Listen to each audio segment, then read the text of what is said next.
Hello students, आप लोग कैसे हैं। आज हम लोग क्लास 10th के चैप्टर 9 का एक्सरसाइज 9.1 क्वेश्चन नंबर 9 को पढ़ेंगे। क्वेश्चन नंबर 9 इस तरह से है, the angle of elevation of the top of A building. मान ले सबसे पहले हम एक बिल्डिंग बना लेते हैं बगल में।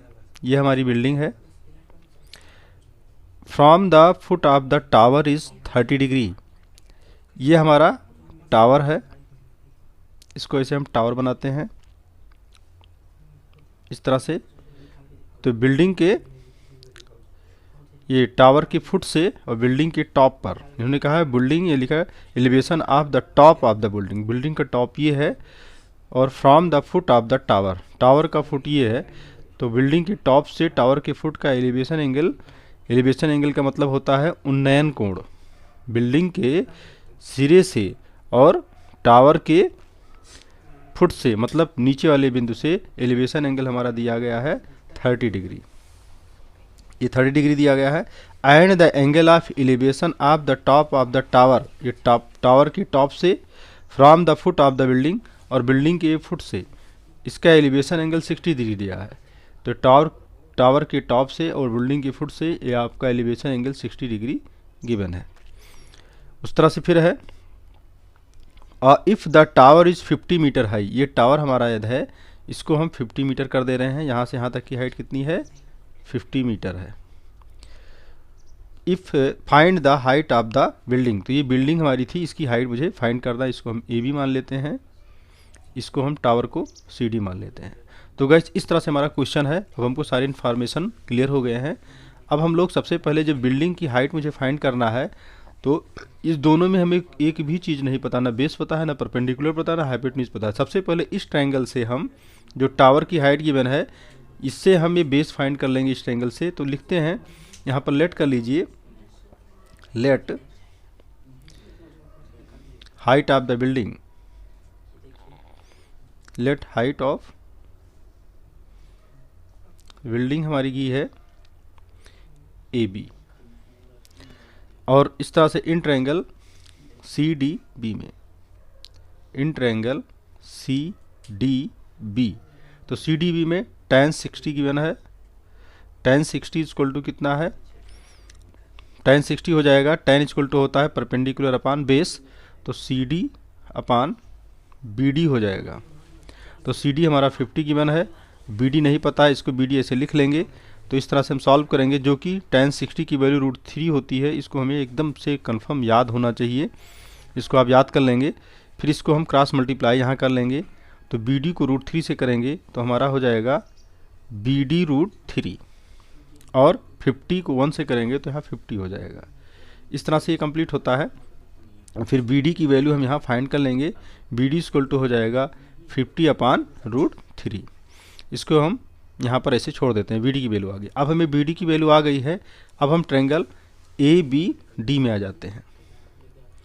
In triangle A B D, A B D में हमको ऐसे पता है, ए बी डी में यहाँ भी परपेंडिकुलर अपान बेस होगा, तो यहाँ tan 30 है, tan 30 हो जाएगा A B upon B D.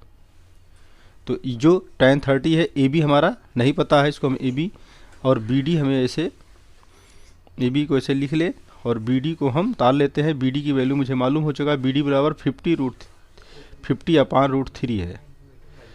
तो इसको, जो कि इसको हम ऐसे लिखेंगे, ए बी जब फ्रैक्शन नीचे होता है डिनोमिनेटर में, तो इसको हम पलट देते हैं, तो क्या हो जाता है 50 अपान √3 है, तो √3 अपान 50 हो जाए, नहीं 50 नीचे आ जाएगा और √3 ऊपर हो जाएगा।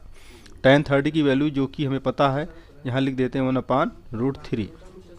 इसको भी हम क्रॉस मल्टीप्लाई करेंगे, तो हमारा √3 को √3 से मल्टीप्लाई करेंगे, 3 हो जाएगा, तो 3ab हो जाएगा। यहाँ पर 3ab equal to 50 Manja 50 clear हो जाएगा। 50 को मल्टीप्लाई करेंगे 1 से, तो ab हमारा आ जाएगा, ab आ जाएगा 50 अपान 3। इसको 3 से डिवाइड कर दीजिए, तो 3 1 जा 3 और इतना बचा 20, 3 6 जा 18, 2 बचा और ये 3। इतना मीटर हमारी बिल्डिंग की हाइट हो गई। इस तरह से क्वेश्चन कंप्लीट होता है। हाँ, तो हम इस तरह से क्वेश्चन नंबर 10 को सॉल्व करेंगे। क्वेश्चन नंबर 10 है, two poles of equal heights are standing opposite each other either side of the road. Guys ये हमारा रोड है, इसको वैसे हम समझेंगे, ये रोड है, इसके अपोजिट साइड में एक रोड की एक साइड ये है और दूसरी साइड में दो इक्वल पोल्स लगे हुए हैं इक्वल हाइट्स की, दोनों हाइट्स की इक्वल है। ये ए बी मान लेते हैं, इसको हम सी डी मान लेते हैं। इस तरह से ये दोनों इक्वल पोल्स हैं। Each other on the other side of the road which is 80 metre wide, जो यहाँ से बीच की दूरी कितनी है 80 मीटर है। रोड की वाइड गिवन है, चौड़ाई हमें पता है, रोड की चौड़ाई इतना है। From A point between them on the road, from A point एक बिंदु से बिटवीन देम यानी उन दोनों पॉइंट के बीच में रोड पर, मान लीजिए पॉइंट ये है, इसको हम मान लेते हैं एम। उसके बाद है the angles of elevation of the top of the poles are 60 and 30। तो एक पोल्स ये है और एक पोल्स ये है, दोनों के टॉप का एलिवेशन एंगल, मान लीजिए इसका एलिवेशन एंगल ये होगा और इसका एलिवेशन एंगल ये होगा। ये 60 डिग्री हो जाएगी और ये 30 डिग्री हो जाएगी, इस तरह से है। फिर रिस्पेक्टिवली है find the height of the poles and the distance the point from the poles. ये heights of the poles find करना है, तो ए बी फाइंड कर लें और सी डी फाइंड कर लें, दोनों का हमें फाइंड करना चाहिए। ए बी और सी डी दोनों इक्वल, इसलिए कोई एक ए बी या सी डी कोई एक फाइंड कर लेते हैं।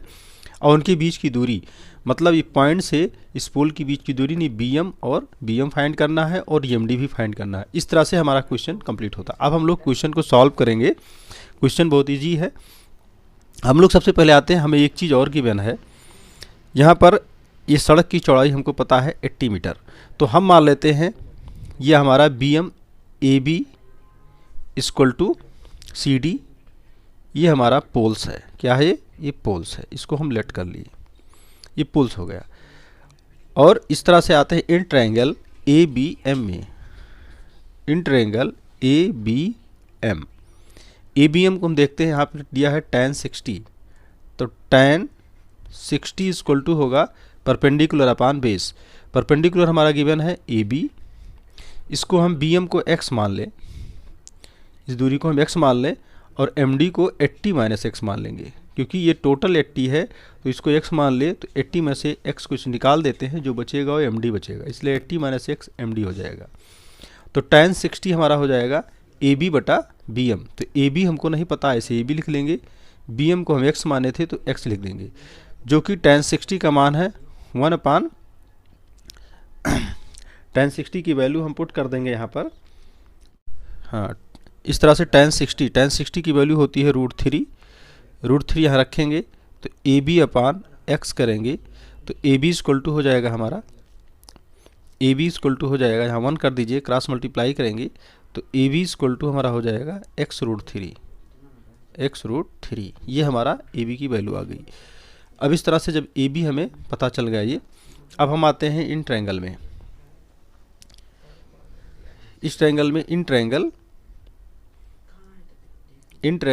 सी D M, in triangle C D M में हम क्या देखते हैं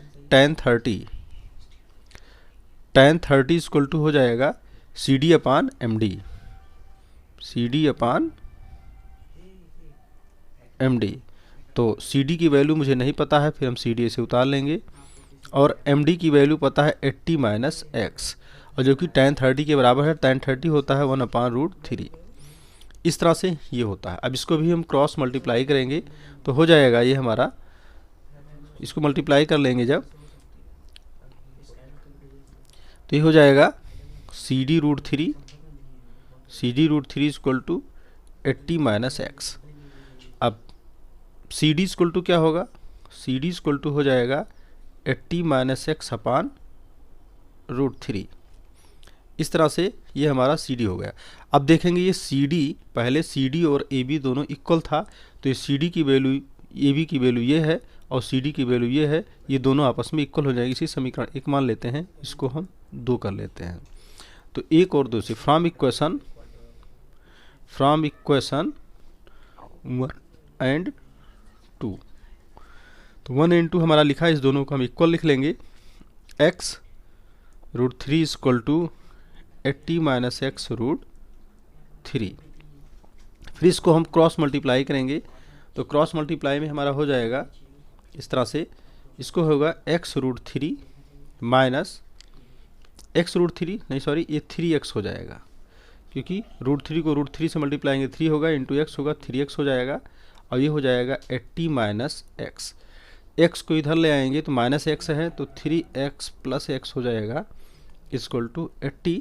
तो ये 4x इक्वल टू हो जाएगा 80, तो x इक्वल टू हो जाएगा 80/4, क्योंकि ये इंटू है इधर आकर डिवाइड हो गया तो अपान हो गया, ये हो गया 20। तो x की वैल्यू हमारी आ गई कितनी 20, अतः x इक्वल टू आ गया 20। अब गाइस हमको पता करना है ये जो B से M की डिस्टेंस हमको आ गई 20, और पॉइंट से एक पोल की दूरी 20 आ गई। इस तरह से हम फाइंड कर लेंगे M से D की दूरी, तो अतः यहाँ पर हम लिखेंगे BM इक्वल टू 20 और MD equal to 80 minus x है, इसलिए 80 माइनस 20 इक्वल टू 60। ये हमारा एक आंसर ही आ गया, एक आंसर ही आ गया।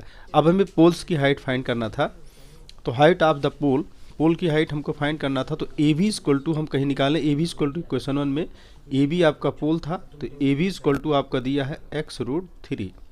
तो AB क्या हो जाएगा, AB x की वैल्यू आपको आ गई है 20, तो 20√3 ये मीटर आपकी, ये आपकी पोल्स की हाइट हो जाएगी, ये पोल्स की हाइट हो जाएगी, पोल्स की हाइट, पोल्स इक्वल टू होगा 20√3 मीटर। ये आपका एक आंसर ये हो जाएगा गाइस, और एक आंसर ये हो जाएगा, और एक आंसर आपका ये। इस तरह से हमें दोनों पोल्स की हाइट पता चल गई, और उस पॉइंट से जिस पॉइंट से एंगल ऑफ एलिवेशन बन रहा है, दोनों पोल्स की डिस्टेंस कितनी है, BM और MD की वैल्यू, BM की वैल्यू मुझे पता है 20, MD की वैल्यू 60 मीटर होगा। इस तरह से क्वेश्चन कंप्लीट होता है। नेक्स्ट क्वेश्चन के लिए नेक्स्ट वीडियो में हम लोग करेंगे, तब तक के लिए आप इस क्वेश्चन को